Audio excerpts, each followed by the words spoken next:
soft side suitcases for all traveler needs. It's time to settle the long debate between the two types of suitcases on the market: hard side and soft side luggage. While while the final decisions boils down to personal preference, we've put together these comprehensive guides with cold hard facts to help you decide which style suits your needs. Into the materials themselves, evaluated the overall design, weight, capacity, consideration through testing of both notes type of bags. for more than 200 We also soft shell suitcases. Travel Leisure has for more than once you pick the team side or hard side, we narrowed it down to the best carry-on personally tested. under seat luggage pieces. Keep the reading. team of soft side or hard side, we narrowed it down to luggage pieces. Suitcases Keep reading.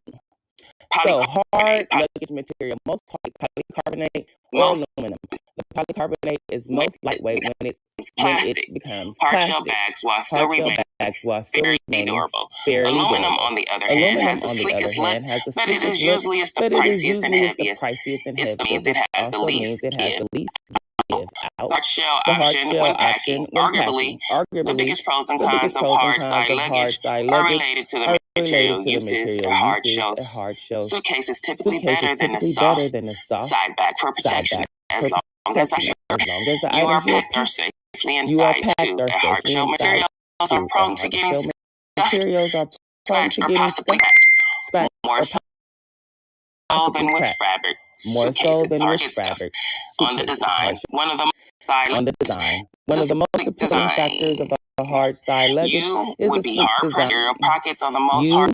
Would be hard pressed to find exterior pockets of side suitcases due to the stiff material. So once your items are packed away, it'll be difficult to access anything. If this is important to you, seek out hard suitcases with quick entry front pockets to solve that problem. Soft side luggages. Which one you prefer? You know what? I like the hard ones, the ones that move around, the four wheels. I like that better because it's easy to move around, and when you're on, the sidewalk or anything like that, if you catch like a little pothole or something, it will maneuver easily. So that's what I like. You know how things be on the sidewalk, the little grooves and things. But anyway, there's nothing more. I'm glad you brought that up. Question for a lot of people. So I'm going to say travel overseas, get the hard one. Because overseas they stuff. Yes, and I have some top for the hard shell, the Samsonite Winfield 2 hard side luggage with the spinner wheels. That's $200. Samsonite freeform carries $50. Samsonite freeform side check spinner is $150. Travel Pro Platinum Elite 29 spinner is $400. Platinum Elite 29 carry on Travel Pro expandable spinner is $400. Platinum Elite 21 inch expandable carry on, and that's you can follow me more at KYMMIE. Subscribe for more content and deals. To be the first to know about deals, you can text HUR-KW. Excuse me, HUR. TWKK to 424-799-1018. And if you have that 310 number, consider yourself lucky. Personal number. Millie. Listen, okay, Kimmy, Kim giving out the purse number on air. What's the business number? Hey, listen, don't change it up now, Kim.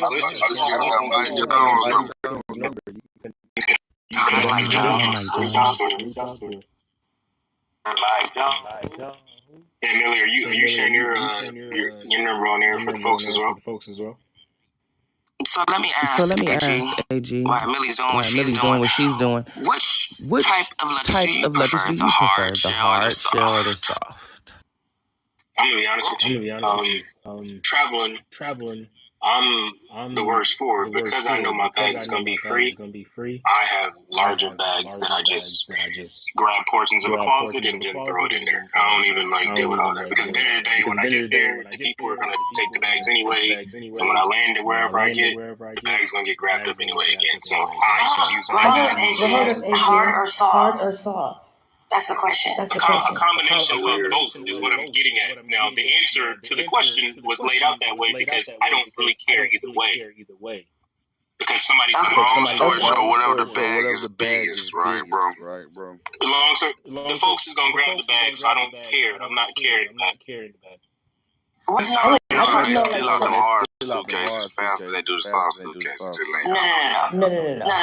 Well, it depends. Because if you're traveling overseas, you want to know this before you know me. Go ahead, gas man. Go ahead. Now we're gonna do this today. Go ahead. Now I got 18 gas man. This shit's about to be crazy. Both of y'all. Skeet Wednesday. Because I'm trying to explain to you that my friend is actually the manager at the airport. These guys are going through every hard suitcase because they believe it's other things in the suitcase besides clothes. So I'm not going to discuss the other things, but just definitely know they're looking at the hard suitcase fast if you don't have a lot. They're like, oh, right, good. Because they know that's the one you can't just poke through. You understand what I'm saying? Thank you. Okay. That makes sense.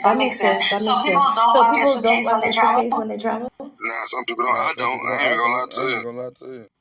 Oh yeah, I lock mine. I used to. I don't like mine because I feel like you're going to That's facts, Rich.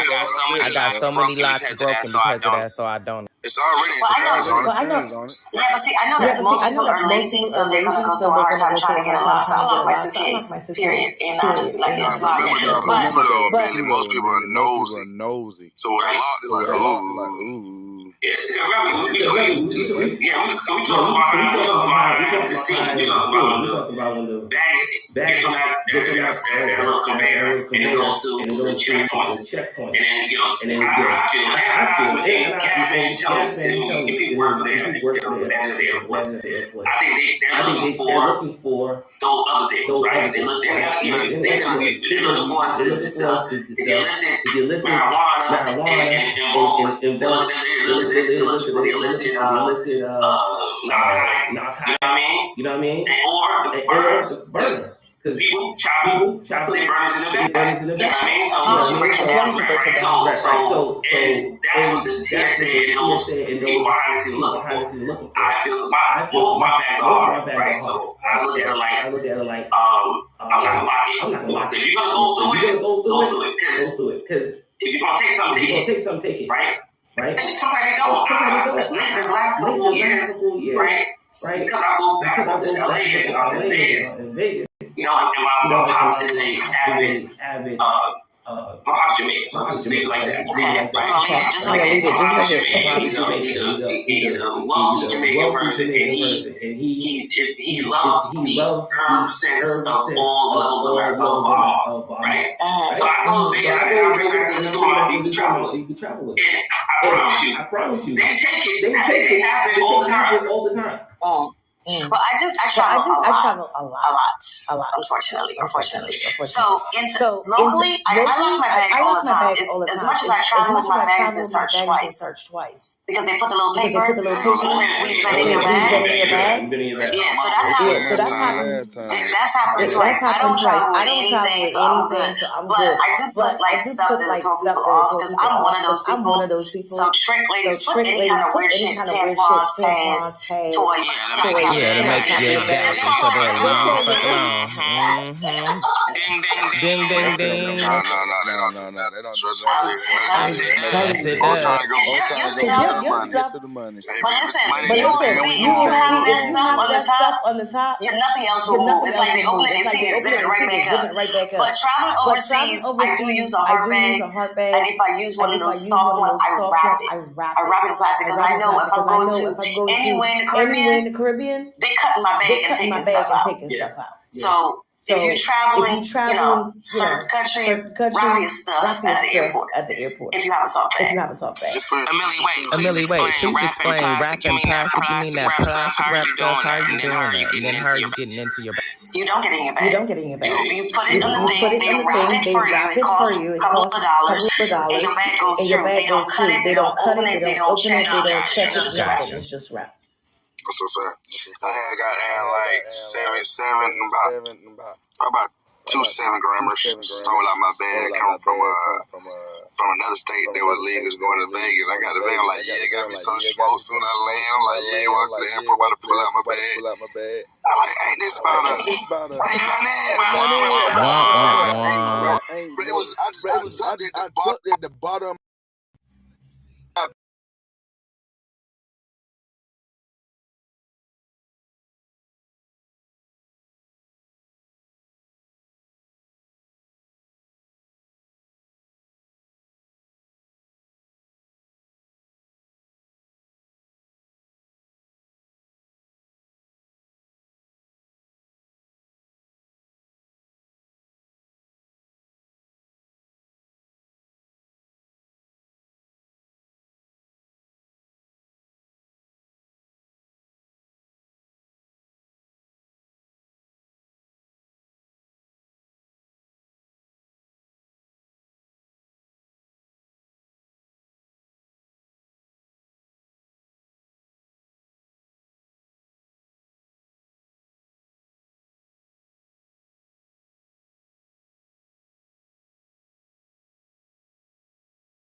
JK, I'm not in no apps since you want to be smart at 7:13 on this Cali. That's about how you get back, ain't it?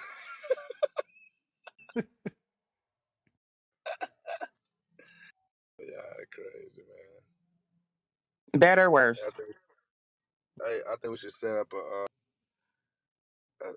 I'm about to get this spot.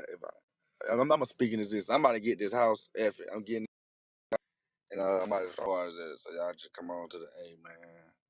We'll do like a meet and greet or something at the spot. You feel me? Gosh, you play too much. I'm dead at. I'm speaking as this. I got my folks looking at it right now. Echo, I'm better now. Hey, Dorasco, good morning. Hey, Cynthia. Sterile High School. What's up, everybody? Good morning. What's up, Roscoe? Do you prefer hard or soft luggage? That was the question. You prefer hard or soft, right? Hard or soft Do luggage? you prefer hard hard or soft? That's crazy. I feel like there's like a double, triple entendre in here No, somewhere. it's really not. Nah, this ain't no. Listen to me, not to get. No entendres. Okay. Well, I think I'm gonna go with soft. I could go with hard if I was you. What? Wait, why? The soft ones that can Okay, tear open okay. your. You know what? You know you don't want. Delicate. Yes, I will go with the hard for the protection. Oh, so now you like it hard. What? Well, I don't saying. want my look. I don't want my canvases getting punctured. Oh, And we are back right here with Million Friends on ARN in the morning, live from HUR South Florida, Commons Fan Base Streets. Listen, we got a quick show for you. It's kind of funny, but we're gonna keep doing it. We are gonna go straight into some AG. You ready? Because there you go. Let's get some updates. Let's get some tech news, some updates, and what's going on. There's a lot going on right now. Yeah, we're combination this morning of a little bit of tech and then just some of the things that are going around. The bigger news in tech, right, is at the end of the day right now, every day everything that is going on in tech is all AI based at the end of the day, right? So it's like every single day there is something that is new, and the biggest thing this week is the fact that the company Nvidia, all of those who have looked at Nvidia, if anyone invested in Nvidia last week in that stocks, I'm sure you probably, if you call that individual right now, they're probably not going to answer their phone, because the returns that they probably got from their Nvidia shares would allow them to probably start deleting people and say, hey, I can't have too many people having my number anymore. That's how much that went up. And the importance of NVIDIA right now, if you're out there, in this AI space, NVIDIA has now shown that it is being labeled as the first $1 trillion darling in the world of AI. So there's been all these talks about AI. At the end of the day, you now have a company that is emerging as the first $1 trillion darling. So that is really taking over all of the news. The stories that follow right behind that are very fascinating, because they all connect to AI pioneers on Red Alert with AI, sharing that the AI itself still has the ability to really outdo the need for having people, and that there should be some regulation on it. Those are your two biggest stories. I do want to share, though, that they have started compiling data, and it does show majority of U.S. adults have never even used ChatGPT, don't even understand what it is, and so it is a bubble issue to a sense. Now, the scary part about that, Amelia, is if most of the U.S. has never even heard of it, have never even used it, they don't understand what is approaching. At least if you understand, you have a highlight, you have a kind of idea of what's coming. So those are going to be the two biggest things that are going on right now in tech. But also that there's been one really, really big thing. Courts have ruling cases. So I just want to share, Millie, that on a federal appeals court on Tuesday potentially laid the groundwork for corporations to avoid legal exposure in future opiate lawsuits. Why is this important? Because we know that the war on opiates is starting to take a toll to where people have realized, hey, they're giving way too many of these pills. Now, this being structured would allow them to potentially dodge lawsuits once it comes out to, hey, and they verify, yes, all of our practices were wrong, and we were oversupplying those narcotics to individuals. So it's really, really interesting. Definitely thought we should definitely share it. Tell me your thoughts on that, Amelia. How do you feel about that? Companies being able to structure things so that as these different details come out about the war on the opiate pandemic or epidemic, I guess is what we'll call it. What are your thoughts? Do you think it's good for these companies to position themselves like that, or do you think this is unfair for those who unfortunately have lost loved ones to these companies? Yeah, I definitely think it's unfair, because now you can do your dirt and hide behind, loopholes and different things like that. Now, I hear that was an easy question. No, listen, Amelia, you know how you look, you're about business. So, hey, we know if it's $1 for Amelia, hey, No, that's you. That's you feeding people plastic. No. So we're not going to do that. We're going to have a very good Wednesday. Because Stop I feeding got to say people it again. plastic. I got to what? Say it again. Stop feeding people plastic. And another thing, we just want to share one more story. The FDA is proposing packaging inserts. This is really, really big, because there's been an issue with and them ultimately taking medications that they shouldn't have been taking at those times because they can't read the labels. If you go and look at the packaging on most labels, the print is pretty fine for the most part, right? Like, individuals who don't have problems seeing will be easy, but as individuals age, right, and they're by themselves, they're now risking overdosing or taking wrong medication. So it's something that sounds like it's very small, but I think it'll have a very large impact as a whole. So yeah. So they're going to make it with the big bold writing for people, I think so. Yeah, they're gonna. Oh, that'd be good. The inserts, the font's gonna be bigger. And I know it sounds silly, but you'd be surprised how older individuals, they reaching in the cabinet, they don't have the glasses on, can't quite see what's this. They end up thinking they're getting ibuprofen. Now they on hydrocodone. You know what I mean? Like, they should put like a little button Hey, in there that you press it and it says what it is. Hey, you press the button on the thing and it says the medication. Emily, that's gonna make medicine go up even more. It's already high as giraffe.